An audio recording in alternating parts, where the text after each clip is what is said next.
think if we just move these two shelves here, we can totally fit everybody. Yeah, I mean, yeah, that could work. It just seems weird getting married in a video store. It said on the invitation that they actually met here. They were both reaching for the same copy of Demolition Man, and the rest is history. I'm sorry. Did you get invited to this? Which reminds me, can you cover my shift this Saturday?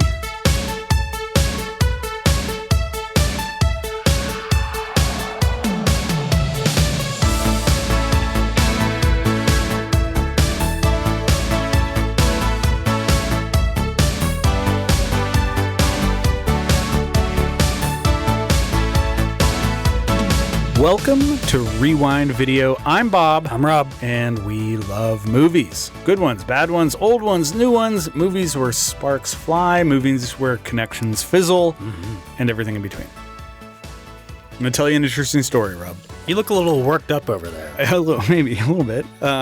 So last week during my shift, I'm unboxing movies from the return box and, checking to see if people rewound their videos from Rewind Video. It's right there in the name. It is. Somehow. I think that would tip people off. And, I open one of these boxes and a little folded up note falls out onto the counter. And it's addressed to the handsome video clerk with the profound movie knowledge. How is this the first time I'm hearing of this? That someone sent me a note. I haven't read this yet. I figured we could go through it together and determine who has an admirer. Okay, let's figure this out. All right. I'm opening it now. Here's how it reads. To the one who tends popcorn like a guardian of flame, I see you. The way you pour the kernels with measured confidence, the way you listen for the first pop like it's a heartbeat, the way you casually snap your chewing gum behind the counter, stretching it, folding it, and stretching it some more. I've watched you alphabetize thrillers with such precision, the wrist control, the quiet authority. If loving you is wrong, then perhaps I've shelved myself in the wrong genre. Wow. Yeah, what do you think? Yeah, I mean, it's the gum thing got me weird. Right? Yeah. I mean, we've both alphabetized some thrillers. I mean, a lot of that seemed to be about either one of us. Yeah. But I don't chew gum behind the counter. Yeah, I mean, because it's against the rules. That's true. I'm not up to speed on every single member in our vast database of customers. So who knows? And this might even be signed. This might even be like an alias or something. It just says XO Cochran. So weird. Yeah, I don't know who that could be. Yeah. Yeah. I'm going to assume maybe it's not about either of us because this person didn't even acknowledge what we're most known for, which is the staff recommendation shelf. Exactly. Yeah.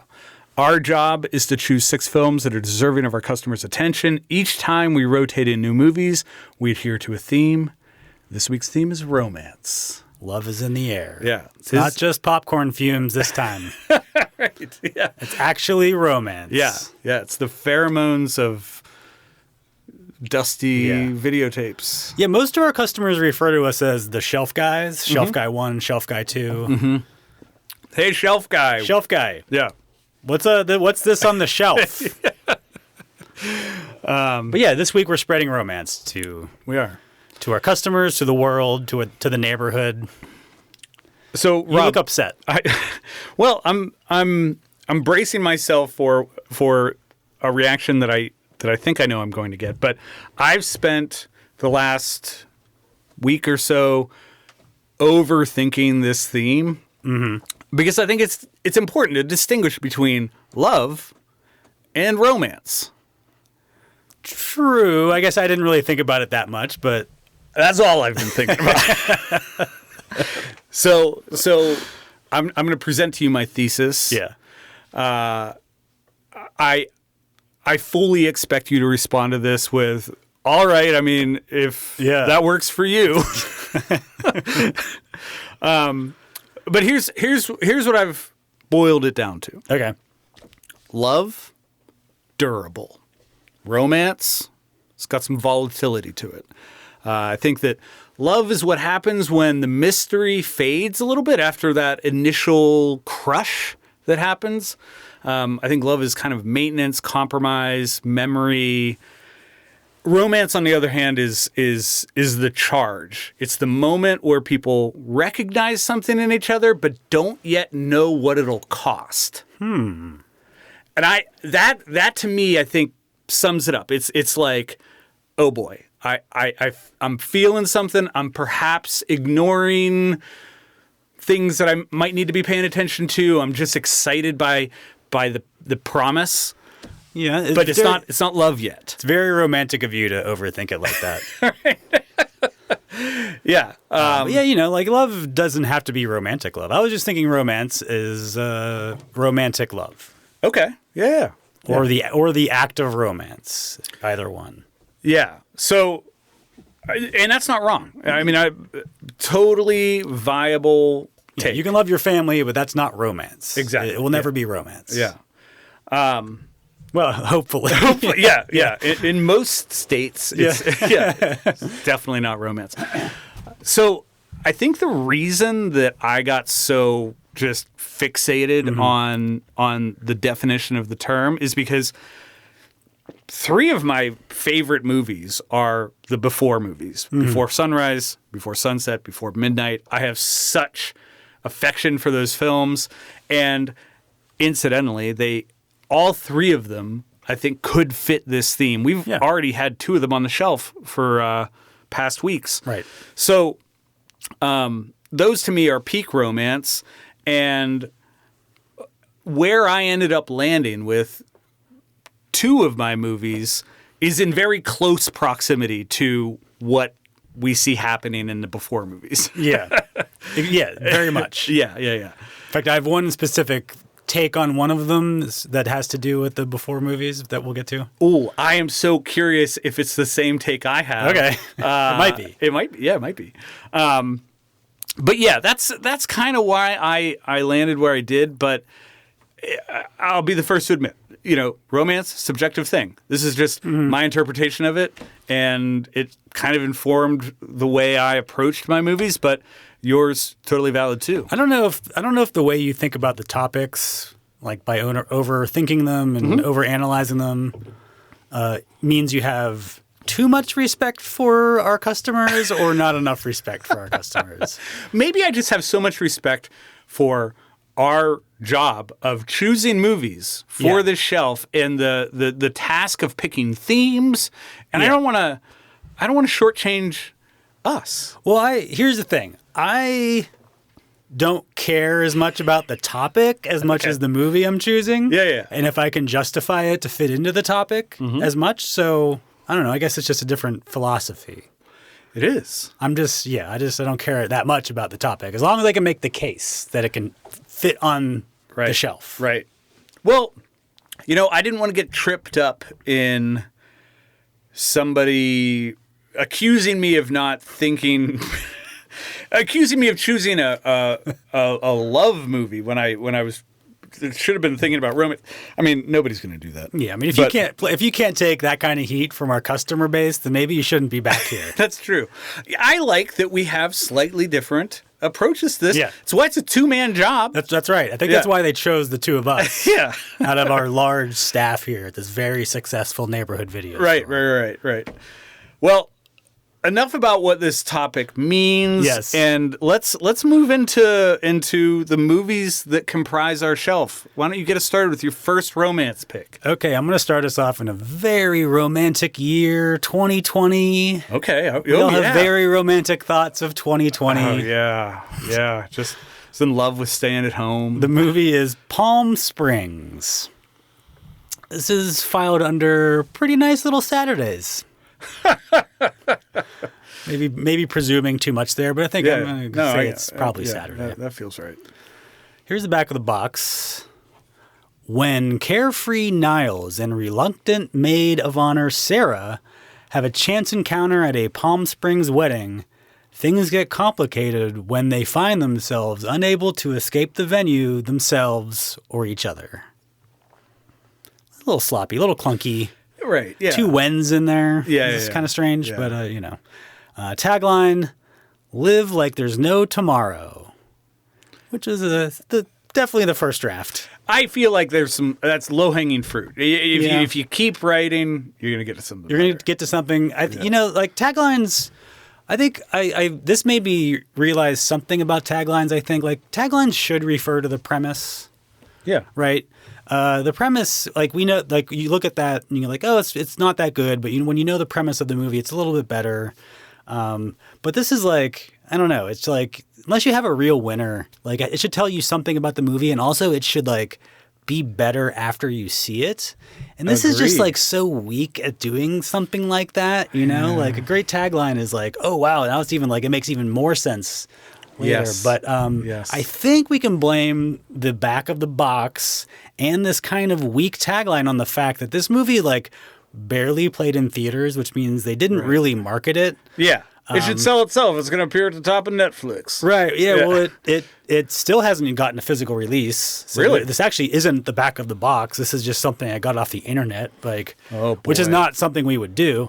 But yeah, this just got, because of the pandemic, this, I guess, technically came out and made a little bit of money in theaters, but like it came out in July of 2020.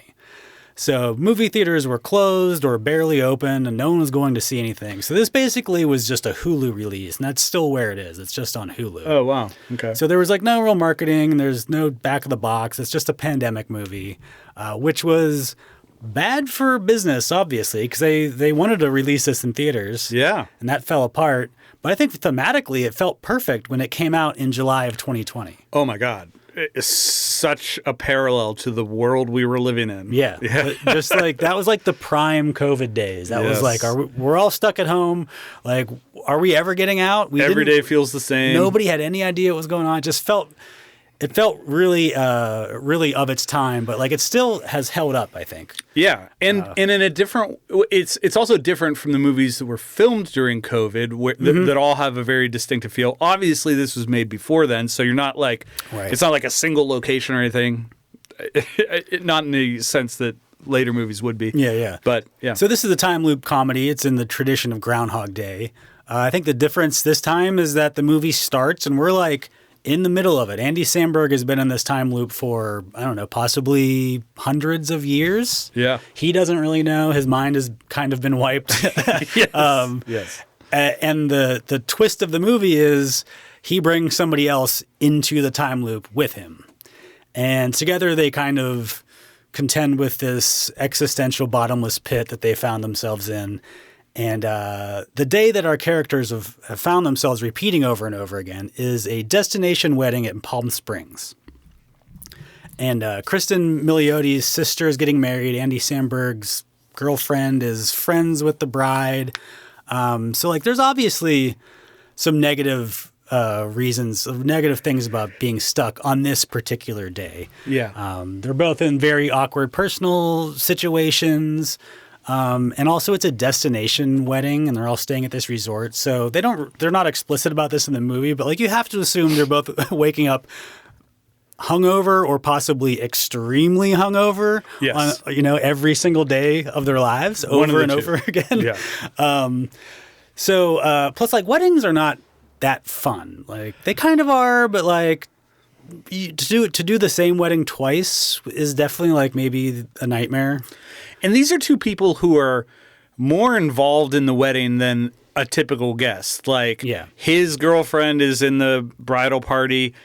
Her sister is the bride. So, yeah, there's extra baggage here. Mm-hmm. Yeah. But I guess, like, because there's no consequences for any bad behavior, you can just do whatever you want that day. Yeah, you can fuck right off. Which I think, like, brings up a major flaw in this movie's premise. And I don't know if you've thought this, but I think Palm Springs is like a great place for this to happen to you. Of all the places, yeah. Not only do I think it's a great place for this to happen, but I wish we got more of Palm Springs in the movie Palm Springs. Like it's a cute little town, right? Like I don't know how big it is, but like there's a library, there's bars, there's restaurants, there's coffee houses. It's surrounded by a lot of natural settings. You're in the desert. Yeah. But more importantly, Los Angeles is 2 hours away. Yeah. Las Vegas is 4 hours away. San Diego, 2.5 hours. Joshua Tree is only an hour away. Grand Canyon, 6 hours. So like, and the weather is great on this day. It's going to be great every day. Yeah. And so I don't know. That's not like an infinite amount of stuff to do forever, but that's a lot to do. It's a lot better than Punxsutawney. Like, yeah, do you want to wake up every day and drive to Los Angeles for 2 hours? No, but like, I'll do it. Yeah. And on the days you don't want to, you hang out in Palm Springs and just like hang out and like you know exactly what. I don't know. There are worse time loops to get caught in. Yes. And this movie just, I think in a sense, Palm Springs is like, oh, it's perfect. It's in the middle of nowhere. It's in the desert or whatever. But it's like, yeah, but like you wake up and drive to LA and like you could do anything. Yeah, it's in the middle of nowhere, but it's also in the town. middle of everywhere. Like, Yes, you can literally go in any direction and find something. You want to take a car trip, you can go almost anywhere, right? Yeah. So there's like a lot of options for daily activities. Right. Weddings are a celebration of romance. And so we're at a wedding, and not only are they a celebration of romance, it's also a place where romance can blossom. Mm-hmm. It certainly happens a lot. That's sort of what happens here. They find themselves stuck together at this wedding, and they don't really have anyone else to talk to. And so, over, infinity, they form a connection and they develop an affection for each other, which I wonder if it falls into your definition of romance. It does. Okay. Because they're just repeating the same thing. They're never getting to that next step and really exploring what a relationship is like. It's just the same day over and over again. Are you saying if once you're in a relationship, you're no longer romantic? No. Okay. No. I think I what I mean is that, for a lot of people, romance can fade from the onset of a relationship, and you move into love, which is about routine and settling in to this partnership. Yeah. And for these two, it's still that honeymoon phase, so to speak. Even though they're getting to know each other over a long period of time. There's that great line, though, that I think disproves your theory, because she's like, what if we get sick of each other? He's like, we're already sick of each other. It's awesome. I can't remember what the line exactly is, but it's like, it's great. Like we're totally sick of each other, which I think you're saying crosses the line from romance to love. But I think that's a very romantic notion. Yeah. I don't disagree with you. Okay. So I think this also takes the subtext of Groundhog Day and just like makes it text, which I think is like the script was like not a time loop story. It was more about like an existential crisis this guy was having in Palm Springs, I think. Okay. And they turned it into a time loop story. And I guess they kind of stumbled into the fact that it was like, oh yeah, that's what Groundhog Day was about, about suffering existence and finding peace in the fact that nothing matters, and it just like it just puts that right in the movie where he's just like, yeah, like you gotta like come to peace with the fact that none of this shit matters. We're stuck in this forever. Yeah. So they're just stuck. They're dealing with those implications immediately in the movies. Like the characters have seen Groundhog Day, right, or something, right? For sure. They're just like, oh yeah, time loop, and you're like, oh yeah, okay, I know what you mean. Like instantly, they're like, okay, yeah, I get it. But I think Sandberg and Milioti have a great chemistry. I think they have a good romantic chemistry. They have a good comedic chemistry. They have a good like friendly chemistry. It's just a really fun when they're together. This is something that I'll say more than once tonight, but this is my favorite Sandberg role. I think that here he is, not as over the top as I often associate him, especially with his Saturday Night Live roles. And he's still funny, but he's also sincere. Yeah. And I believe that he is developing real feelings for this person. Yeah. J.K. Simmons is outstanding. Always good. In a role that I don't necessarily want to spoil, but he's so good in this. He's only in it for a few minutes, a couple scenes, but like it's so good. The comedy works. There's tons of laughs. Oh, yeah. I like how the mechanics of how they deal with the time loop and the way they work it into the story. And this is just a movie that I've seen a few times now, and I just appreciate it more and more every time I see it. This is the second time I've watched it. And the first time, it was a 4-star movie for me, and I was like, oh boy, I think this could easily become a 5-star film for me.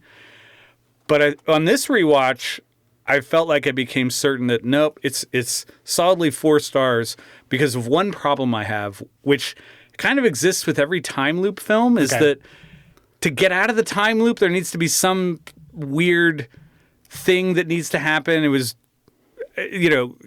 imaginary and Groundhog Day.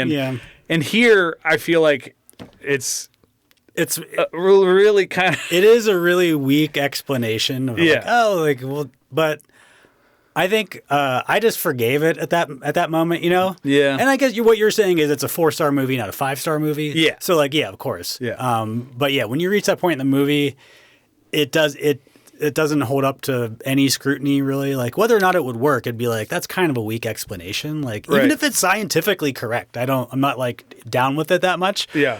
But I like everything else about the movie so much that I'm just like, whatever. Like, it's a bomb.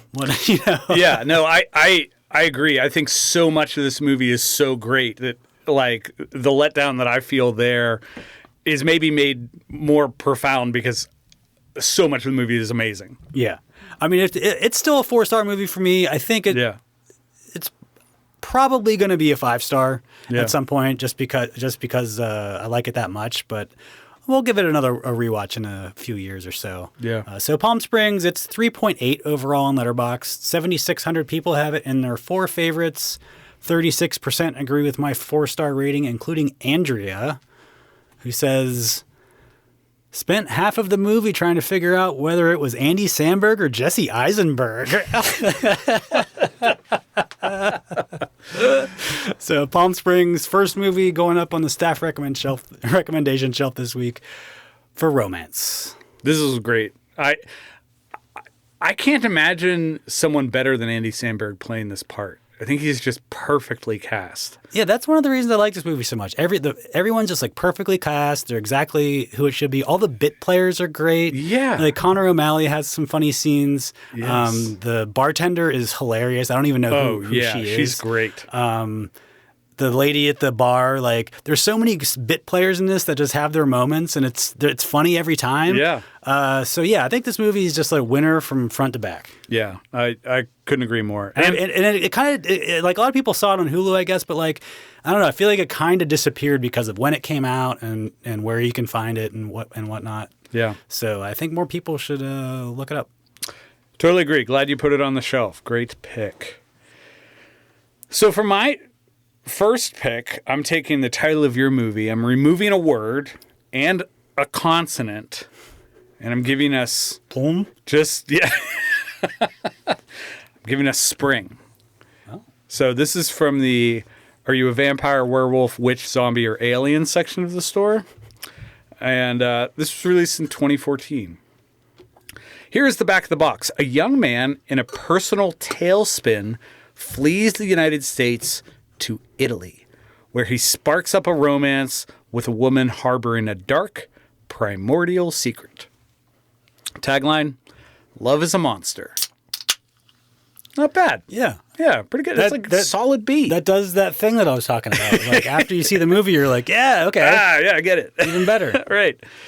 So this is directed by 2 guys, Justin Benson and Aaron Moorhead. And it's this weird mashup of romantic drama and body horror that you don't often get. We have just when you're putting movies on the shelf. Right, just when I'm in charge. So we got a guy named Lou Taylor Pucci who plays Evan. He's kind of like a directionless young man spiraling up. Right. He had lost his mom. And then opposite him, Nadia Hilker plays Louise, who is this alluring Italian woman that he meets on this trip. And so we get a lot of long conversations here, kind of akin to the Before movies. But I think what makes this distinct is that the isn't the horror mechanics. It's the way the movie insists that horror and romance are kind of inseparable here.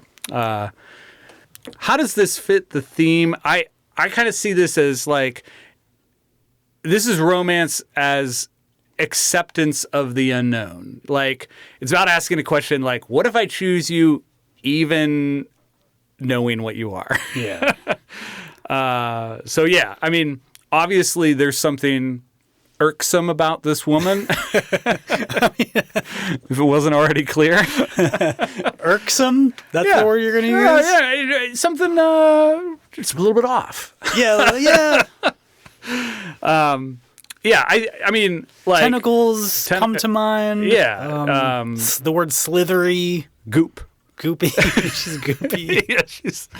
but I think this movie kind of understands something subtle but powerful. It's, like falling in love and forging into a relationship is always about kind of stepping into uncertainty. You never really know the person across from you, and you never know how they'll change. So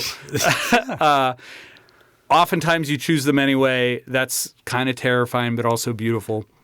This is made on like a tiny budget, shooting largely on location in Italy. The directors have cited Linkletter's Before trilogy as inspiration here. That makes sense. You can definitely feel that. And they wanted to fuse it with some like Lovecraftian horror, which they did. Creature effects largely practical, and the film premiered at TIFF to a pretty strong reception, and then developed a bit of a cult following through word of mouth. Why did I choose this? I'm going to state from the outset that this is not a perfect film. It's uneven at times. Pacing drags in some places, and a little of the dialogue feels like it's like reaching for like profundity. I will say too, like we're kind of like the way we're talking about it. Like if you haven't seen this movie, it might lead you to believe that it's like grosser than it is. It's not really that gross. Yeah, There's just weird stuff in it. Yeah. There's moments of like, whoa. Yeah. Like, wow. Holy crap. Right. I think ultimately though it's kind of a rare swing, especially for these two genres to be to coexist successfully. Usually, you don't often see it, but I could imagine a world where when it's attempted, one genre undercuts the other. But I think Spring commits to both, and that makes it worth recommending. It also taps, for me, into this real facet of romance where when you meet someone and you're intoxicated by possibility, it's kind of electric, and you're prone to ignoring some pretty big red flags. Yeah. Which happens here. Yeah. But yeah, I think that ultimately, this taps into the idea of choosing somebody without really any guarantees, and it's... it literalizes that idea in kind of a bold, weird, and admirable sort of way. So, even though it didn't stick the landing entirely for me, I think this is a noble effort. That's one way to put it. Yeah. Where'd you come out on this? I didn't like it that much. Didn't hate it. It didn't quite totally work for me. I don't think like the explanation of what was happening wasn't good enough. It was a little bit hard to understand. I'm not sure that they really explained it. I feel like they just said a bunch of stuff, and I'm like, what? What does that all mean? Like, I don't know, dude. I think my main problem with it though is just like I wasn't into the guy. Yeah, it was like, all right, like it was like the most beautiful woman in Italy and Jesse Pinkman fall in love. It's like, no, that doesn't really work for me. Like he's a fuck up. He's not that cool. Like there's not, I didn't find him compelling at all. I just found him annoying. I don't disagree. I especially feel like a woman like this in the situation she's in can't be blamed for being very particular with, I don't even know what situation she was in, to be honest.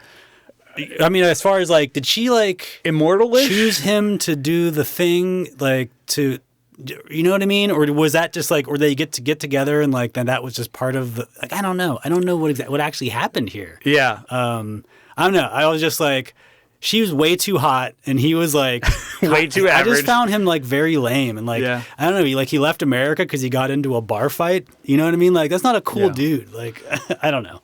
So, yeah, I mean, I think that when they first hook up, he is very much a vehicle for this process to happen for her. Okay. And she, to him, is like, oh my God, this could be the woman. Yeah, of course, because he's a loser and Right. she's a super hot European woman. Yeah. And slowly, he kind of convinces her to give it a go. But But this taps into something that I really liked about the movie Let the Right One In, where we have an immortal character who forms a relationship with a mortal person, and she knows that he's at some point going to get old and she's going to stay the same age. Yeah. And this one deals with it differently, but it's a fascinating concept to me. Right. So Yeah, I mean, like I said, there's some stuff to like here. I just think that was my main problem with it is it just didn't their romance, as it were, just didn't work. yeah, I know. I totally get that, and I don't disagree. This averages a 3.5 on Letterboxd, which is a little higher than I expected and a little higher than I have it. I have this at 3 stars. If I were scoring it based on how well it fits the theme, I might put it at 4. But just as for what it is as a film, is a 3-star movie for me. Mm-hmm. So I agree. I did pluck a 3.5-star review from Cinema Void, who said, "Mate before sunrise, feed before sunset, kill before midnight." So yeah, that's my first pick. Spring. It's going on the romance shelf. Romantic. Okay. I'm going to take us to 1991. The movie is Point Break. Oh boy. It's directed by Catherine Bigelow, who was on the shelf before for Strange Days. Yeah. Is that the only thing she was on the shelf for? I believe so. Wow. She hasn't made that many movies over her career. She's made a vampire film. Yeah. She did Hurt Locker, didn't she? Yep. Yeah. But not many. You're right. Yeah. This is filed under butt cheek recognition software. I was real curious to learn what section this came from because there's a lot of sections. Yes. Here's the back of the box. In Los Angeles, a gang of bank robbers who call themselves the ex-presidents commit their crimes while wearing masks of Reagan, Carter, Nixon, and Johnson. Believing that the members of the gang could be surfers, the FBI sends young agent Johnny Utah to the beach undercover to mix with the surfers and gather information. Johnny Utah. Tagline, 100% pure adrenaline. I mean, I'm not mad at it. Yeah, sure, it works. It works. Yeah. So, Keanu Reeves is a rookie FBI agent teamed up with Gary Busey to investigate these robberies. And, he goes undercover into the insular world of surfing. And with Lori Petty's help, he infiltrates this group of surfers led by Patrick Swayze. And only after Keanu is on the inside does he realize that he's gotten too close. So Bigelow was married to James Cameron at this time, and he's not credited, but he claims to have written a lot of the script. That's interesting. Now, the writer of the script was like, nah, well, he might have thrown in some stuff. Right, but, like, right. I got the credit. Did some because punching up. They but- told me I wrote it. But Yeah. James Cameron is like, yeah, I basically wrote Point Break. Bigelow was making this also at the same time that he was making Terminator 2.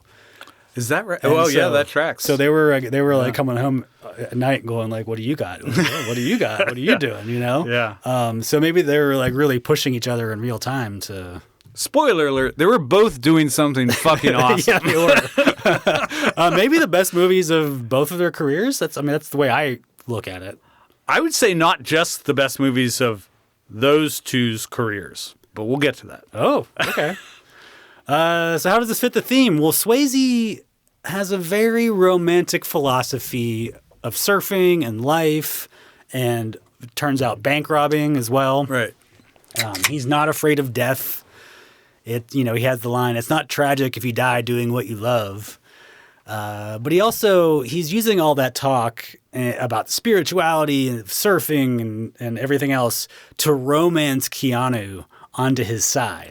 Oh, he's wooing him. Yeah. I get that. Yeah. It's he's very much romancing him. It's a relationship that Keanu knows like he shouldn't be getting invested in because this is a professional job, but like, they like each other. He's like, I like this guy. I like the way this guy moves about the world. And so when he has the chance to take him down, he can't do it. Right. He knows it's wrong, but he can't help himself. Are you suggesting a bromance?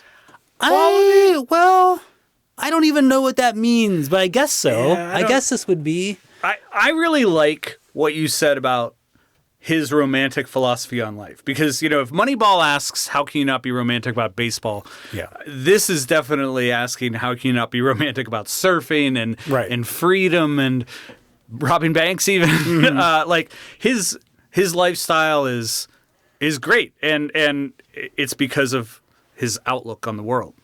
Yeah. But you're not buying the romance between these two guys? Oh, no, I do. Oh, okay. I'm just more enamored with the romantic perspective he has on things. But yeah, so like Bodhi and Johnny Utah, they're going through like the mechanics of romance. It's not actual romantic love, but they're going through the mechanics of romance. And I think that's something that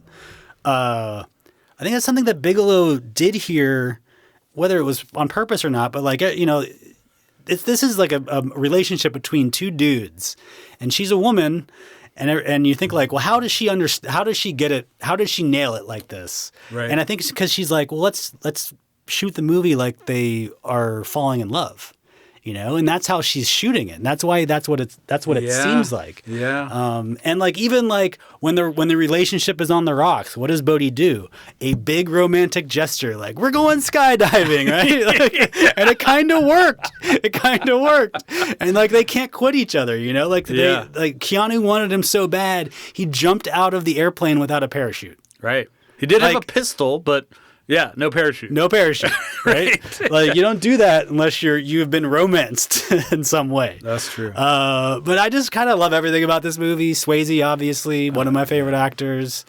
This was kind of like he really only was the Swayze, like Mount Rushmore Swayze, for like 4 or 5 years, or maybe 6, or whatever. Yeah. This was kind of towards the end of that ultimate Swayze period. I'm never mad at a movie that takes place at the beach. A lot of cool surfing shots, great chase in the L.A. River, just like Terminator 2. Right. And Swayze did a bunch of the surfing himself. Really? Well, everything he could. Like, there's definitely some shots where you can tell it's not him. He claims to do as much as he could, and he also jumped out of the airplane 55 times to shoot that scene. Holy shit, that's some Tom Cruise stunt work. He's like, no, I'm doing it because I'm Swayze, and this is what I do. So Point Break, it's rated 3.8 overall on Letterboxd. 7,100 people have it in their 4 favorites. 12% agree with my 5-star rating, including Jade. Excuse me, Jade Talks Too Much, who wrote in her review, most action movies are usually kind of homoerotic, but they're not even subtle here. The greatest love story of all time. Romance through and through. Yeah, so I'm putting Point Break on the staff shelf this week for the topic of romance. So I think you're going to disagree with me here, but this is peak Swayze for me. And by peak, I mean he has never been better. In any of his other films. I know him. Roadhouse, 5 stars. Yeah. Dirty Dancing, 5 stars. I think I have Ghost at 5 stars. Ooh. I have this at 5 stars. I have Ghost at, he's great in all these movies. Like, yeah. You have a very romantic relationship with Patrick Swayze. Yes. But of all of his films, this one works the best for me. And you could easily say that's because of everything, Busey and Keanu Reeves, but boy, I love Patrick Swayze's character here, and I think he's at his best when he's in Point Break. Let's put it this way. I disagree, but I also can't disagree with that. Right? You know what I mean? Yeah. It's a 5-star movie for me, it's all too. the same. Like, it's a 5-star movie versus a 5-star movie. Right. 5-star performance versus a 5-star performance. Like, there's no argument here. Yeah. Well, this was a blast. I'm curious if you have any thoughts or feelings about the remake. No. Okay. Yeah, let's leave it at that. I literally don't. I haven't seen it. Not going to try to see it. Yeah. If somebody puts it in front of me, maybe I'll look at it, but I'm not really. I would say don't. Let your relationship with Point Break be pure and limit it to this. Sounds good. Yeah. All right, good stuff. Well, for my next pick, I'm going to from the movies that feel tailor-made for Robb section of the store. And my pick is from 2007, and it's a movie called Once. Back of the box. A Dublin street musician and a Czech immigrant meet by chance and begin collaborating on songs over the course of a week. As they write and record music together, a deep connection forms between them, one built on shared longing, quiet vulnerability, and unspoken possibility. Tagline, how often do you find the right person? Yeah. Yes. No. I don't know. Can't answer that. So this is directed by a guy named John Carney, and it was a tiny indie film that ended up becoming something a lot bigger. It went on to win an Academy Award for Best Song, became a Broadway hit, stars two non-professional actors, Glenn Hansard and Marketa Irglova, who are playing versions of themselves.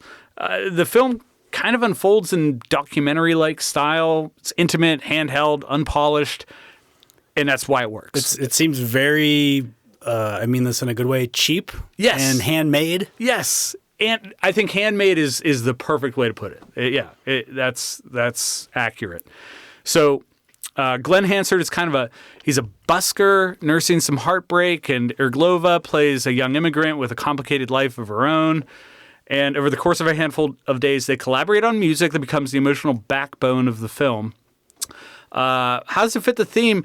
This is kind of romance as creative alignment. You know, we've got these two people who meet at exactly the right emotional frequency, but at exactly the wrong time. And, you know, the romance feels real and profound, but also temporary. And, you know, love would require sacrifice that neither of them is willing to make, I think. Or meant They're not to ready. make. Yeah. Yeah, they're not ready. But I think this film understands something very adult, which is that some romances are complete because they don't turn into love. And that's kind of a great thing. This was made for $150,000, shot in just 17 days on real Dublin streets with minimal permits. Glenn Hansard was already the frontman of a band called The Frames, but had little acting experience, and Marketa Irglova had never acted in a movie before. But the chemistry between them is genuine. They were in a real-life relationship together at the time. Yeah. Musical performances recorded live on set rather than lip-synced. And, after the Oscar win, this kind of went on to become a bit of a phenomenon. But why did I choose this? I love how authentic this feels. Like, the music feels real, and it's fucking good. Yeah, and like you said, they played it on camera. Yes. We've talked a lot about music in films that aren't necessarily musicals, and a lot of times it works. A lot of times it doesn't work. This music to me is just not. It's not like just movie good. It's really emotional, raw, and it's music that I'd want to listen to independent of the film. And you also get to see the creative process behind it. You know, like that that scene where he's teaching her the song. Yes. I could have watched that for the rest of the movie. Yeah. I could just to have them like teach each other songs. You know what I mean? It was like, let's just do this. Yeah, I totally agree. It was kind of like that Beatles documentary, Get Back, where right. where you're like, oh wow, like they're actually just like kind of like this is the moment of creation, you know? Yes, yeah, the creative process on display and in an authentic way. But also, I think their relationship feels real. Maybe that's because these aren't traditional actors, but there's awkwardness, there's hesitation, and silence. The relationship is never like consummated. Like they never get together in the movie, and so it's a different kind of acting, So right, I think maybe there would have been more demands on them as actors if like we had reached that point, Yeah, we're there during the prospect of a relationship, and never during like, okay, you're my girlfriend and I'm your boyfriend. They don't like get together and break up and try to get back together like you would in a romantic comedy. Yeah. But I also like that the circumstances here feel real. There's financial stress, immigrant immigration complications, and old relationships that aren't really untangled yet. Nobody is really free and clear. It's just pure. So, I like that this is touching without being saccharine, and it's also romantic without being naive. So, I really love this movie. It ended up making $20 million worldwide on a pretty microscopic budget. I was struck by a quote from Roger Ebert, and I'm curious if you would agree with this. And I don't know where you landed on this. I'm assuming you liked it, but Ebert said, "This is a film with no cliches." Interesting take, right? Yeah. I mean, he might be right. Yeah. Not that it's like subverting expectations as you go, but yeah, there's no like cliche romantic or like even musical stuff. Yeah. There's no tropes that it's like leaning into. It averages a 3.9 on Letterboxd, which is lower than I have it. I have this at 4 stars. Where did you come out on it? It was pretty easy 4 stars for me. Yeah. You were right. I loved it. Good, I think I would have been happy if there was like one more song. Yeah. Like they did repeat that one song a few times, and I kind of just wish there was like a little bit more. Yeah, the music's that good. Yeah, but like otherwise, I was super happy with it. Good. I plucked a 4-star review by Holly, who's tapping into something that maybe is familiar for some of our customers. She said, "And to think, I've put off watching this for years because the poster looked like a Hallmark Christmas movie." Which it does. It does. Yeah, it really totally does. But it's much better than what you get around the holidays on the Hallmark Channel. That's your opinion. Yeah, fair. So that's my second pick. Once. Okay, I'm going to take us to 1989. The movie is When Harry Met Sally. ... Is the ellipsis part of the title? It is, depending on where you look. Now, I think like the poster doesn't have or something. If you on the box, it's on there. On some posters, it is, and some posters, it's not. Oh, but yeah, generally, like Letterboxd has it listed with the ellipsis. Yeah. Okay. So Fascinating. this is in our public orgasms section of the store, which is there's a lot of confusion about that section. Yeah, I mean, you could end up picking up the wrong movie real fast. Well, a lot of people go to that section for the wrong reasons. Oh, that's true. Yeah. Here's the back of the box. Sex always gets in the way of friendships between men and women. At least that's what Harry Burns believes. So when Harry meets Sally Albright and a deep friendship blossoms between them, Harry's determined not to let his attraction to Sally destroy it. But when a night of weakness ends in a morning of panic, can the pair avoid succumbing to Harry's fears by remaining friends and admitting they just might be the perfect match for each other? Long walk around that block. Yeah, for sure. Tagline, way too long. Can two friends sleep together and still love each other in the morning? It's got the right idea, but come on. Yeah, keep writing. So what is this? This is Rob Reiner's romantic comedy starring Meg Ryan and Billy Crystal as two strangers who catch a ride together from Chicago to New York when they're both, like, I guess, moving there at the same time. Yeah. And then over the course of about a decade, they stay in touch, develop a friendship, and eventually fall in love. Reiner's been on the shelf for Princess Bride and Misery. I think this is his third time on the shelf. Rest in peace, Rob. Yeah. He was always at his best, I think. We talked about this before. When he was working with like an extremely strong source material. Yes. William Goldman, he worked with Stephen King twice, Aaron Sorkin twice. Yep. And this is another example. This was written by Nora Ephron. And this is not her first writing credit. I think she made a couple of Mike Nichols movies before this. Yep. But this was like a gigantic hit. This made like $200 million in 1989, which is the equivalent of about $500 million, which, you know, for a romantic comedy is just completely unheard of. Oh yeah. Yeah, unless I mean, it would never happen today. Right. So this became kind of the gold standard of romantic comedies. Yeah. You know, we talked about how Ocean's 11 just kind of like became like, oh, this is what heist movies are now. Yep. This is like when this came out, it was such a huge hit. Everyone's like, okay, cool. Like if we're gonna make a romantic comedy, how is it like When Harry Met Sally? Because this just became like the thing you were always shooting for, and that's how Nora Ephron went on to do more Meg Ryan comedies with Tom Hanks. I think romantic comedies, this is where they became more grounded.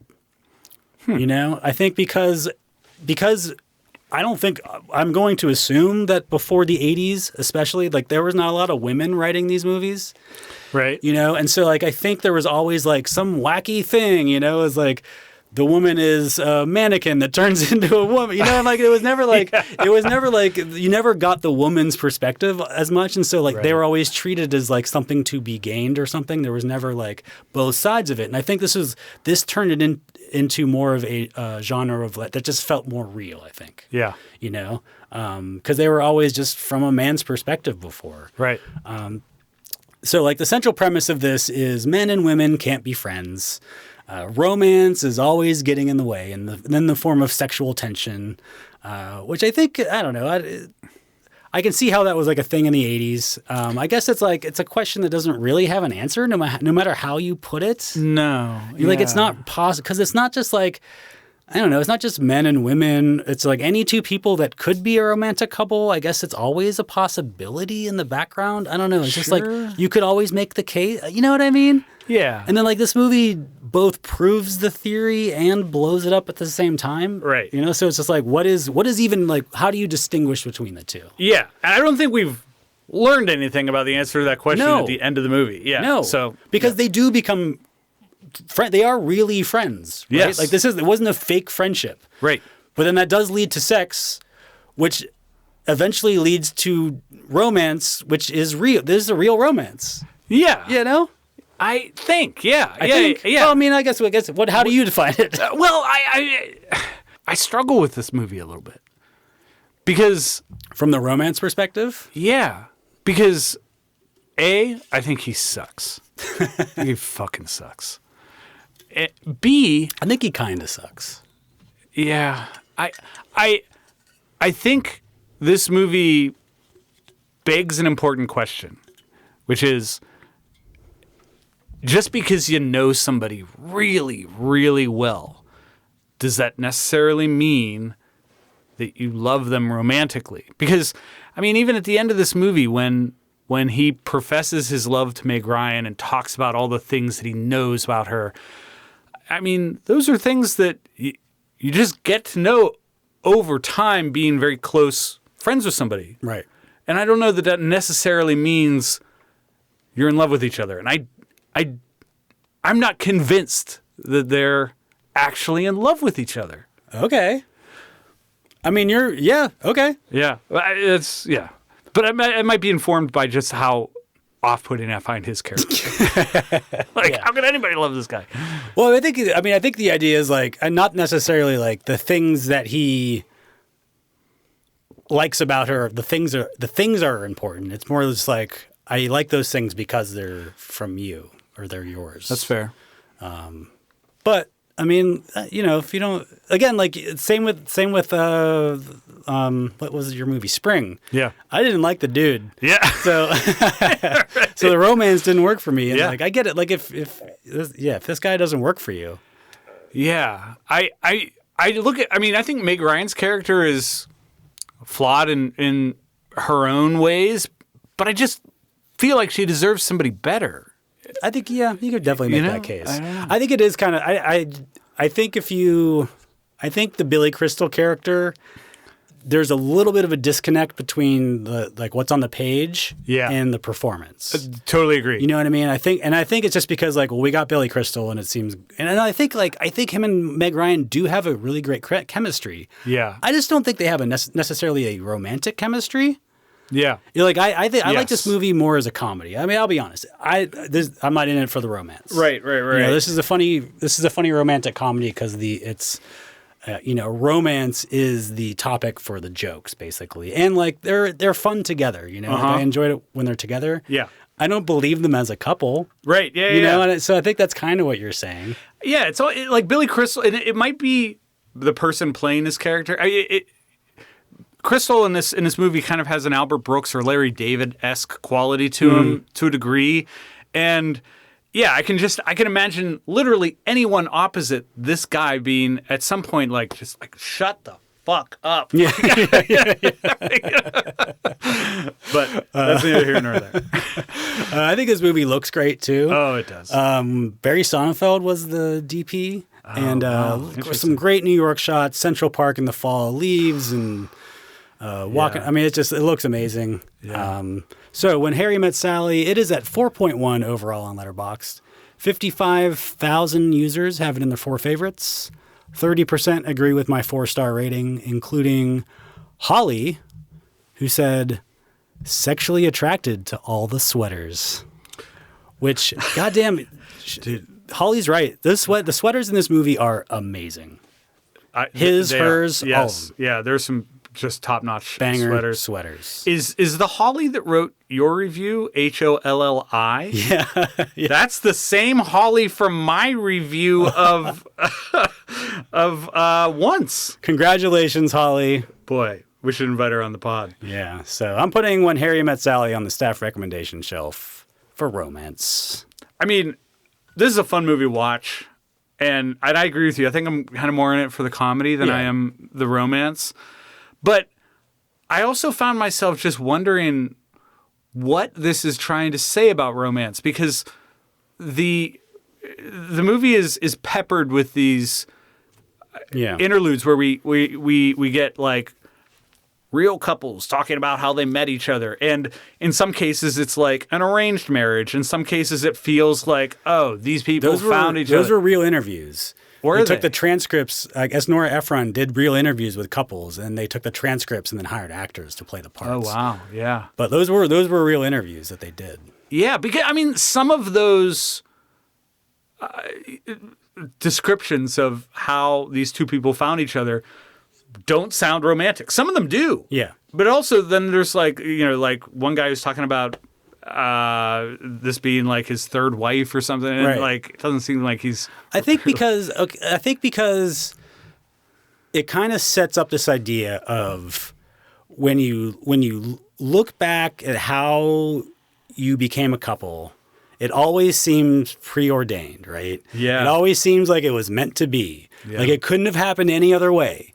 Then when you actually look at Harry and Sally's past, you're like, oh, they could have just skewed off into different directions 100 times. Oh, right. yeah. Like every single time, it's just like it's almost like chance or whatever. So like, is that romantic or is that not romantic? I don't know, but like I think that kind of just sets up the idea. It's like, yeah, it always seems like you were gonna end up together, and maybe you were, but like everybody's story looks like that in hindsight. Yes. Yeah. That's fair. That's definitely puts that component of the movie into context for me. And yeah, I have this at 3 stars, but it's a great film. Yeah. Yeah. So, and a fitting selection for tonight's theme. All right, my final pick for romance. It's a 2010 movie from the just pick a fucking language section of the store. And my last pick is a movie called Certified Copy. Here's the back of the box. While promoting his book in Tuscany, British writer James Miller meets a French gallery owner. What begins as a casual afternoon together evolves into something more complicated when strangers mistake them for a married couple.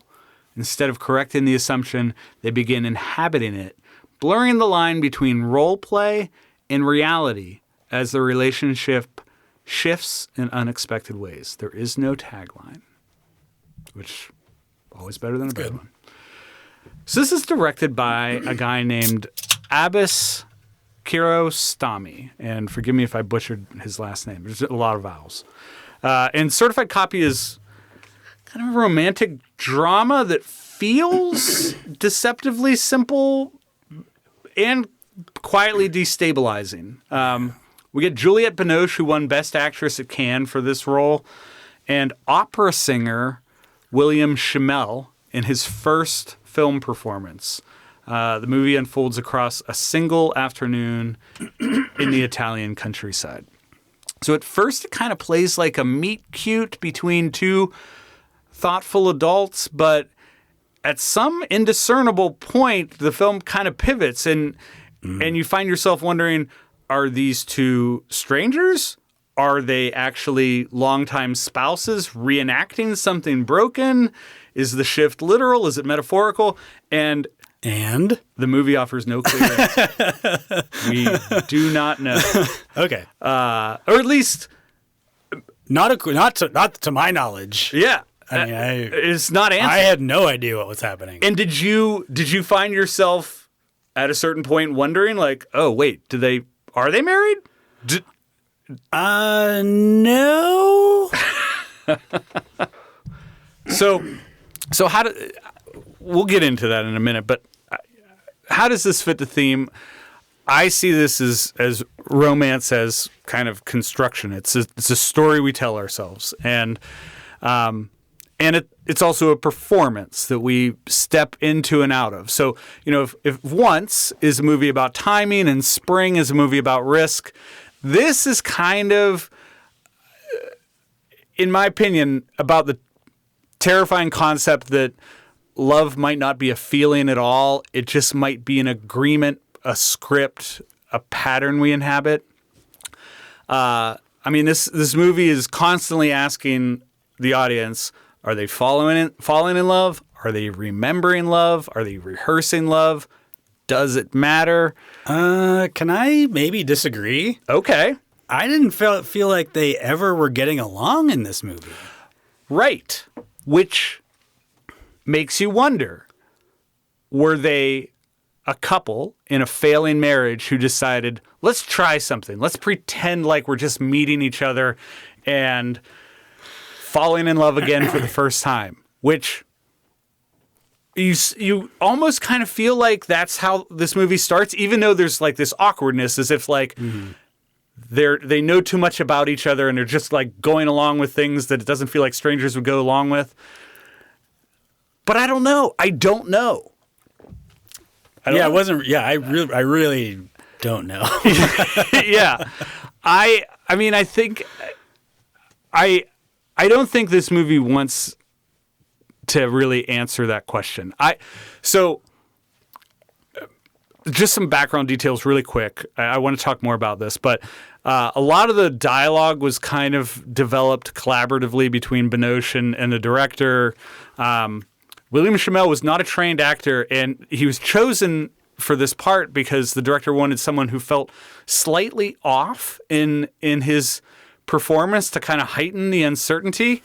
But why did I choose this? Part of the reason is because of the connective tissue it shares with the Before trilogy. There's a lot in common with the way this movie unfolds and the way those movies unfold. Obviously very different films, but I almost couldn't help but to imagine this as a spiritual fourth entry into that trilogy. I disagree. I think it's all three of the first movies at the same time. At the same time? Yes. That's valid too. Just concurrently, not like one after the other. They're like, let's just do them all Let's at just the same smash exact, it. Yeah, the same exact time.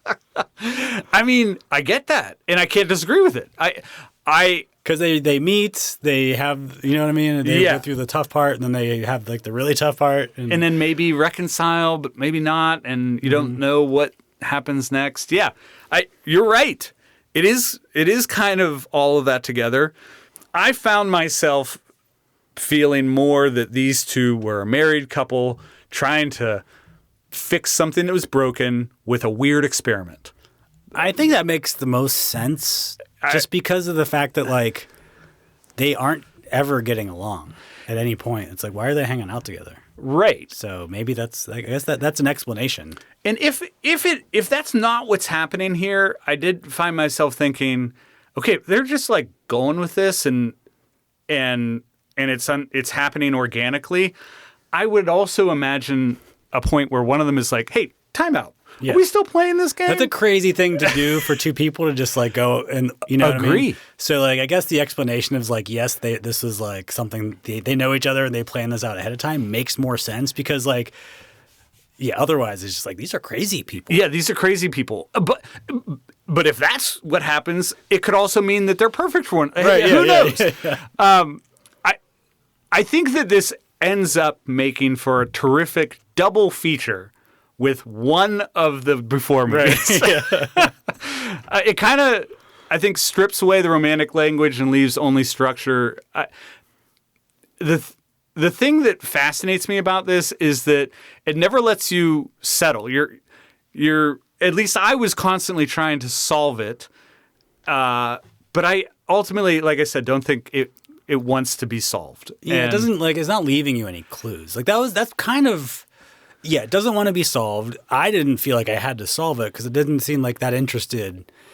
It just seemed to be just like free flowing with itself and being like, whatever, like you figure this out. And part of it was in like 5 different languages, like you pointed out. That's part of it. It's just like these people are communicating in all these different languages with all these different people in these different ways. And it's like he understands her, but she doesn't understand him. You know what I mean? Yeah. So like it was this weird mishmash of communication. This movie has a lot to say about originals versus a copy of something.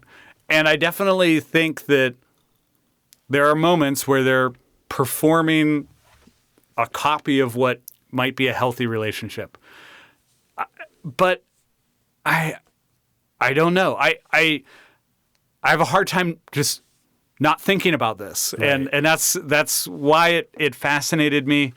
And yeah, it's one I'm going to go back to. And I'm not because I want to figure it out, but because I appreciate its take on romance.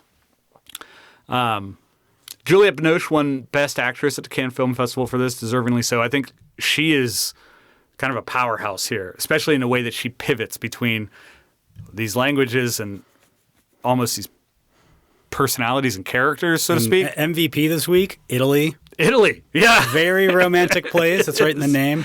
Yes. This averages a 4.1.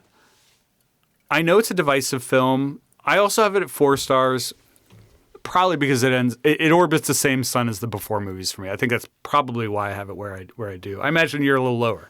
Yeah, I have it at 3. I wasn't quite as into it. Yeah. I didn't like, because they weren't getting along. I wasn't like into like hanging out with them. Yeah. You know what I mean? Like that's one of the reasons the before movies are so great. Is just like love these characters. I would sit down and be the third person here, Yes. and it would be I could hang out with these 2 people all day. Yeah. Whereas like in this movie, it's just like, they don't even seem to be getting along with each other. For sure. I mean, you can't help but to root for Jesse and Celine in the before movies. Right. All of them. Like you want it to work. And I don't think you're rooting for anything here. I think you're just kind of watching it and being like, well.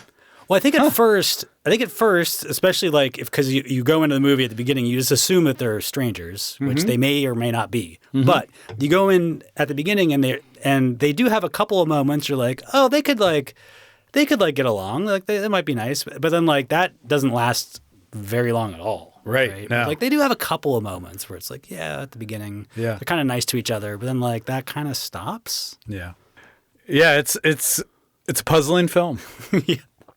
So I have a 4.5-star review from not Holly, but Ashani Kumar, who said, certified copy did a before midnight, before sunset, and now before midnight is a certified copy of certified copy. I think that's the point I was trying to make. I'm not really sure. Yeah. As to be expected by how I stated at the top of the episode, my relationship with the before movies certainly informed my picks, and it shows up in 2 of the reviews. But this isn't about just my picks. I'm looking at the staff recommendation shelf, and looking great. Yeah, all 6 of these movies propped up just so. I got to be honest, I'm feeling some type of way about what we've put together here. Step away from the staff recommendation shelf. Yeah, that's inappropriate. No, I won't get possessive or anything because this is a shelf for the people. But it's hard not to get a little romantic about this fine collection of romance movies. This week, our selections include Palm Springs, Spring, Point Break, Once, When Harry Met Sally, and Certified Copy. If you don't have time to stop into the store, you can visit us 24 hours a day at rewindvideopod.com. You can also find us on Letterboxd and Blue Sky, or send us an email at rewindvideopod@gmail.com. And if you like the show, please rate, review, subscribe, and recommend it to all of your friends who love movies. If you've listened, surely there's a movie or many that you've thought, wow, thanks to those guys, I got to see this. I'm sure people are very thankful for the staff recommendation show. Yes. So give us a star rating. We've got a fitting follow-up to our romance theme, because next time we're going to be talking about something that people sometimes do because of romantic entanglements. What's that? Well, it's murder, of course. Love hurts, Bob. It does. Love hurts. As always, we'll have 6 movies to recommend, but if you're looking for something in the meantime, don't hesitate to hit us up for a movie to watch. Be kind, recommend. Hail Satan! Hail Satan!